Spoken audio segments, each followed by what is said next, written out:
La Côte d'Ivoire, 130e pays, selon le dernier classement de l'ONG Transparency International. 154e en 2011, la Côte d'Ivoire gagne des places grâce aux actions du gouvernement pour la bonne gouvernance et la lutte contre la corruption. Notre classement s'est amélioré un tout petit peu en gagnant 1 point.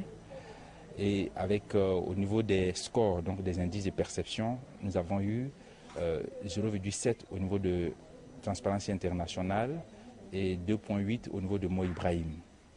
Cela, nous l'expliquons par le fait que cette année, le gouvernement, au mois de novembre de l'année dernière, a ratifié les différentes conventions au niveau international. Il s'agit de la Convention des Nations Unies sur la corruption et la Convention de l'Union africaine pour la prévention de la corruption.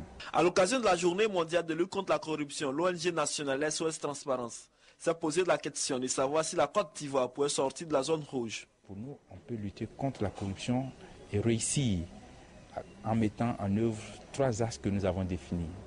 Le premier axe, c'est une forte volonté politique qui va se manifester au niveau du gouvernement. Ensuite, à travers le gouvernement, mettre en place des mécanismes de gouvernance transparente et efficace.